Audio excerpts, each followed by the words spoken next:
Hello दोस्तों, नमस्कार। आप सभी का स्वागत है हमारे channel Hindi GS practice class by Hemlata में। तो आज हम लोग क्या पढ़ रहे हैं?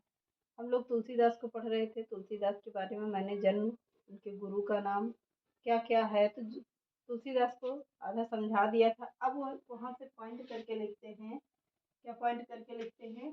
तुलसीदास तुलसीदास के ही बारे में हुआ है। इनके जन्म कब हुआ है इसको मैंने पूरा करवा दिया है। तो चलिए टाइम ना वेस्ट करते हुए उसी के आगे चलते हैं। बहुत बड़ा पोर्शन है। तो कौन है?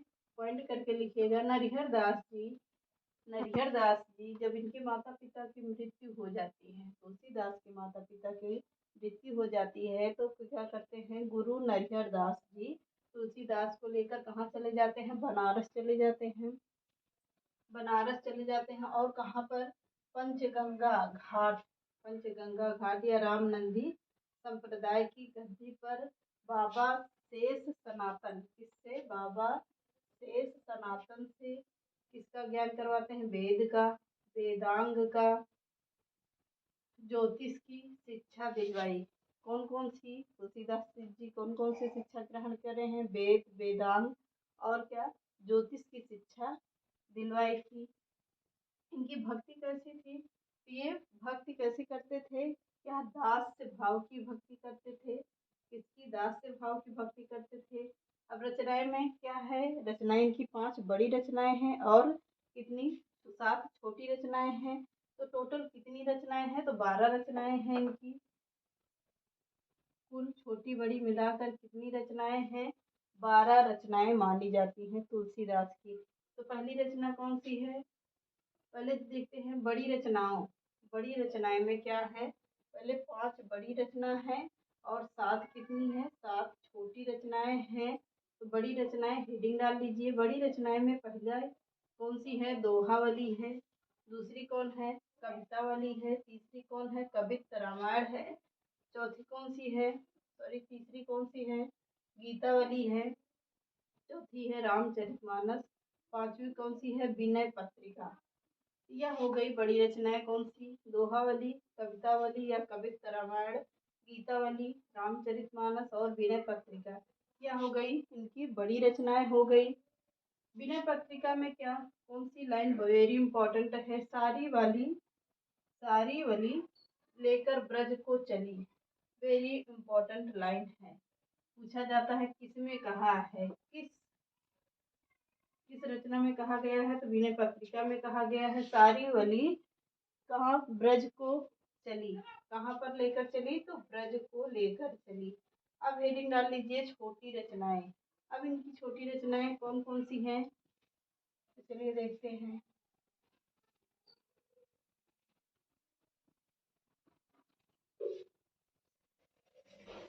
बड़ी रचनाएं हो गई। बड़ी रचनाएं कितनी हैं? 5 हैं।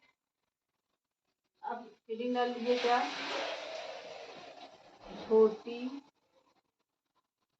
रचनाएं। छोटी रचनाएं हेडिंग डाल लीजिए। अब इसमें लिखिए राम लला नछहु। राम लला, राम लला नछहु। राम लला नछहु। जानकी मंगल।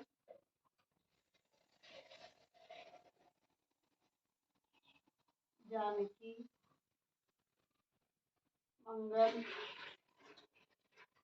और कौन सी है? जानकी मंगल में क्या है? शिव और पार्वती के विवाह का वर्णन है। पहले लिखते चलिए फिर बताते हैं कौन किससे है। फिर है पार्वती मंगल। कौन सी है तीसरी रचना? पार्वती मंगल। फिर अगली कौन सी रचना है? वर वैर रामायण। वर वर वैर रामायण। पांचवी रचना कौन सी है? तो है वैराग्य संदीपिनी। वैराग्य संदीपनी। अगली कौन सी है? कृष्ण गीतावली है छठी रचना। कृष्ण गीतावली। 7वीं रचना कौन सी है? रामाज्ञा प्रश्नावली। रामाज्ञा प्रश्नावली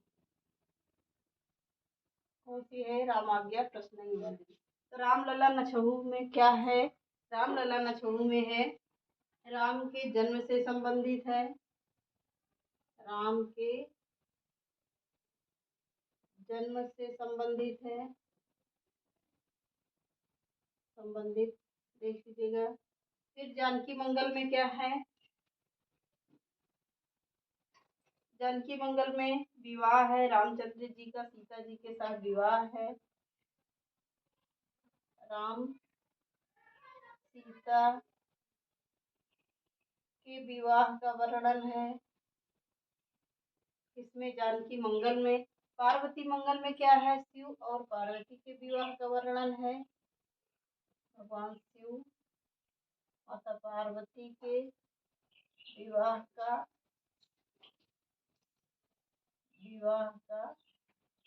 वर्णन है।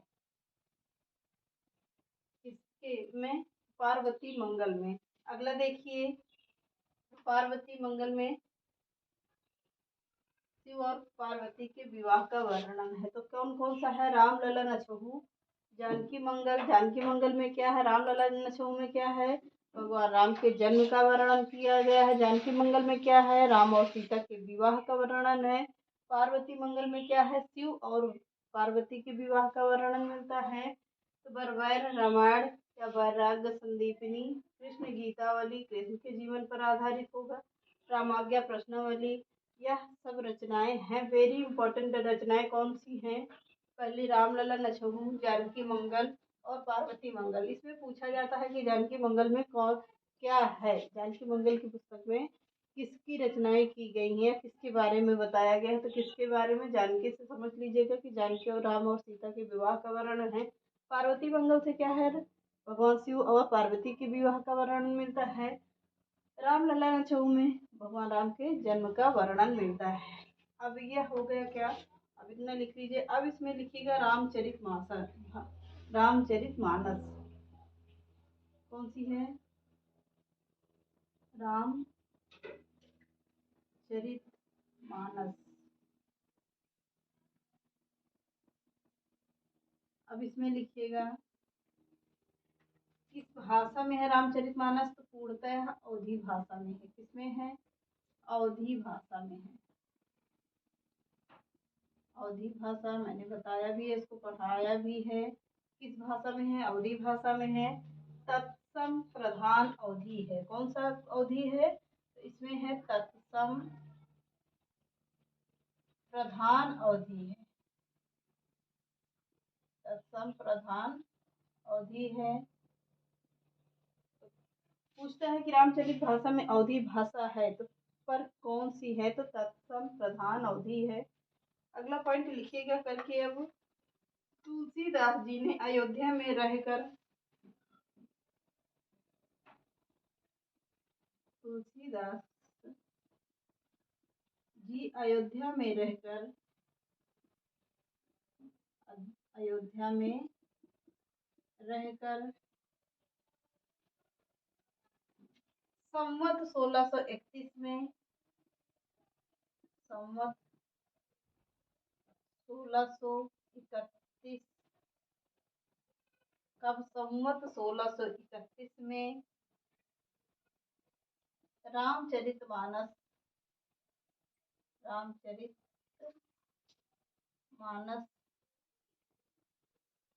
की रचना प्रारंभ किया।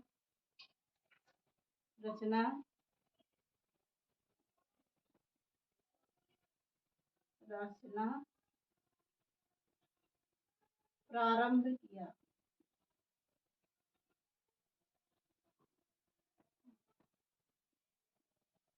प्रारंभ किया। किसकी रचना प्रारंभ किया? रामचरितमानस की रचना प्रारंभ किया। कब किया? तो 1631 ईस्वी में किया था। अगला पॉइंट लिखिए, इन्होंने 2 वर्ष 7 माह। ये वेरी इंपॉर्टेंट लाइन है। इन्होंने रामायण को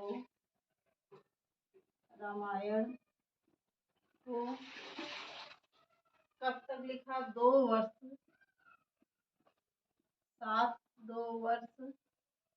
7 माह 26 दिन में पूरा किया। कब? 2 वर्ष 7 माह 26 दिन में पूरा किया। तो कब पूरा किया? इन्होंने रामायण को कितने दिन में लिखा? 2 वर्ष 7 महीना और 26 दिन का समय लगा था इनको।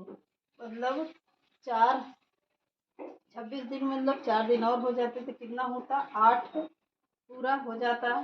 2 वर्ष 8 माह हो जाता। तो इन्होंने कब लिखा? 2 वर्ष 6 माह 26 दिन में पूरा किया था। अब अगला लिखिए पॉइंट, किष्किंधा कांड काशी में लिखा गया था। किष्किंधा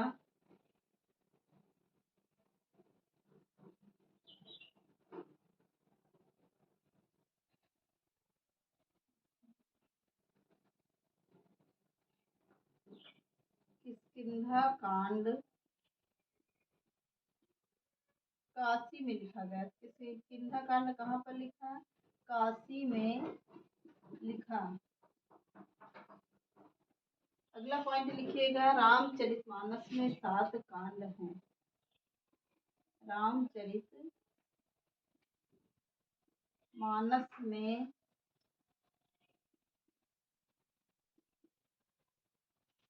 7 कांड हैं। 7 कांड हैं। तो चलिए देखते हैं छोटी रचनाएं में कौन को, पहले बड़ी रचनाएं हो गई हैं। छोटी रचनाएं कौन सी है? राम लला नछऊ, जानकी मंगल, पार्वती मंगल है, बरवैर रामायण या बरवैर रामायण जिसको कहा गया है, पर सही ये होगा बरवैर रामायण, वैराग्य संदीपिनी, और क्या है? कृष्ण गीतावली, रामाज्ञा प्रश्नावली। तो रामचरितमानस किस भाषा में है? तो अवधी भाषा में है। इसमें कौन सा प्रधान है? तो तत्सम प्रधान अवधी है। तुलसीदास जी किसमें? अयोध्या में रहकर कब? तो 1631 ईस्वी, संवत 1631 ईस्वी में रामचरितमानस की रचना प्रारंभ किया था। इन्होंने रामायण को 2 वर्ष, कितने दिन लगा था रामायण को लिखने को? पूर्णतः संस्कृत से अवधी भाषा में लिखने में तो 2 वर्ष 7 माह और 26 दिन का समय पूरा लगा था।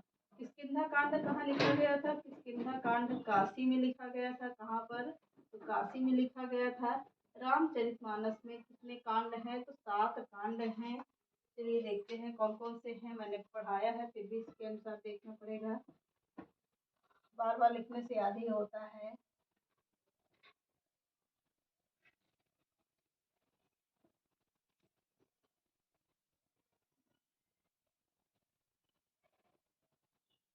कितने कांड हैं?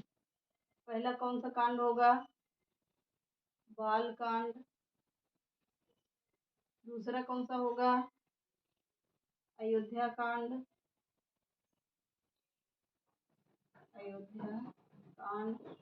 तीसरा कांड कौन सा है? अरण्य कांड। भगवान राम कहाँ को जाते हैं? जंगल को जाएंगे। अरण्य कांड। चौथा कांड कौन सा होगा? चौथा कांड होगा किष्किंधा कांड।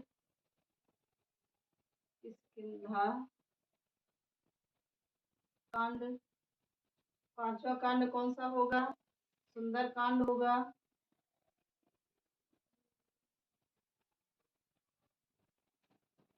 सुंदर कांड होगा। छठा कांड कौन सा होगा? लंका कांड। सातवां कांड कौन सा है? तो उत्तर कांड होगा। बाल कांड सबसे बड़ा कांड है। क्या है? सबसे बड़ा है। फिर उसके बाद कौन सा बड़ा होगा? सबसे छोटा कांड कौन है? किष्किंधा कांड सबसे छोटा कांड है। सबसे छोटा कांड है, सबसे छोटा कांड कौन सा है?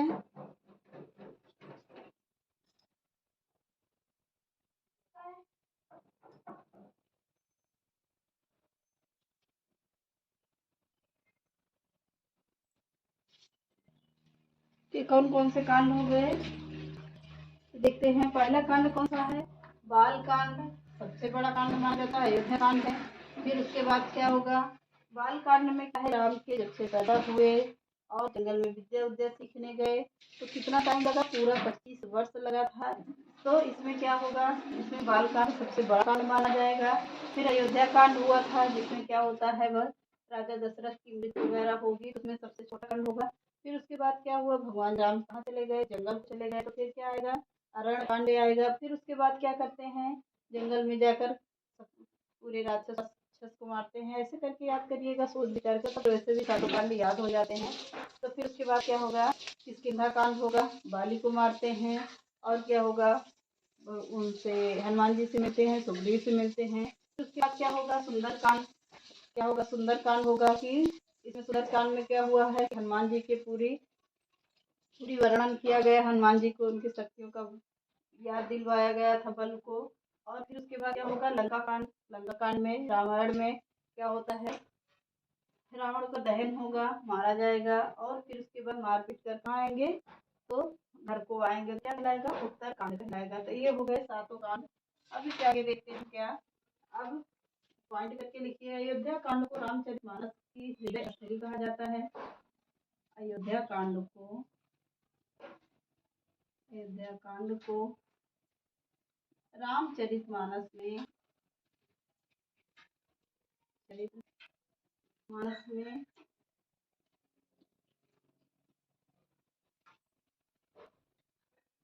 रामचरितमानस को अयोध्या कांड को रामचरितमानस की क्या कहा जाता है? हृदय स्थली कहा जाता है। हृदय स्थली कहा जाता है। हृदय स्थली कहा जाता है। हृदय स्थली कहा जाता है। अगला पॉइंट लिखिए। उत्तरकांड में रामचरितमानस का दर्शन है। उत्तरकांड में रामचरितमानस का दर्शन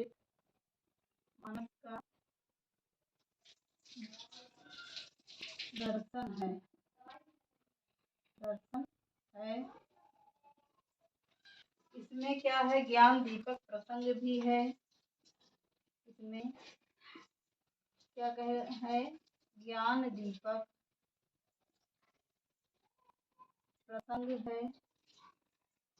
क्या है? ज्ञान दीपक प्रसंग भी है।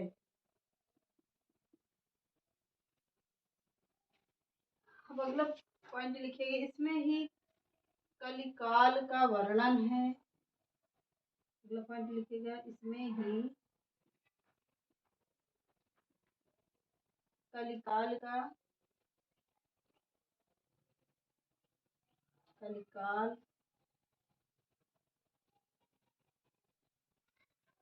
का वर्णन है। कलिकाल का वर्णन है। इसमें दीपक प्रसंग में किसका वर्णन है?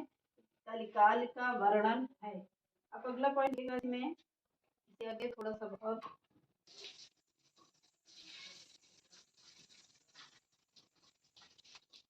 पॉइंट लिखिएगा। छंद, दोहा, चौपाई, सोरठा कौन कौन सा छंद है इसमें? छंद, दोहा, चौपाई, सोरठा। सोरठा रस कौन कौन सा है? तो छंद कौन कौन सा है? दोहा है, चौपाई है और सोरठा है। रस कौन कौन सा माना जाता है? क्या है इसमें? शांत रस। शांत रस कैसा है? प्रधान रस है। शांत रस प्रधान रस है। अब रौद्र गौड़ रस कौन सा होगा? गौड़ रस कौन सा है? श्रृंगार रस है। श्रृंगार रस है। श्रृंगार रस है, पर कौन सा श्रृंगार है? मर्यादित श्रृंगार है। मर्यादा में रहकर क्या श्रृंगार है? इसमें मर्यादित श्रृंगार है।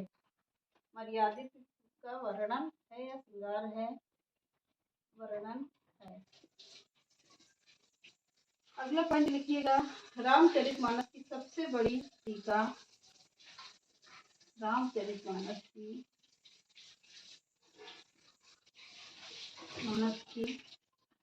सबसे बड़ी टीका, सबसे बड़ी टीका रामचरण दास की लिखा है। किसने लिखा है? रामचरण दास जी ने लिखा है। दास जी ने लिखा है। किसने लिखा है? रामचरितमानस की सबसे बड़ी टीका रामचरण दास जी ने लिखा है। तो चलिए अब हम लोग कल हेडिंग डाल लीजिए बिना पत्रिका। तो आज के सेशन को यहीं पे समाप्त करते हैं। मिलते हैं नेक्स्ट क्लास में। चैनल को लाइक करिए, सब्सक्राइब करिए और ज़्यादा से ज़्यादा लोगों को शेयर करिए।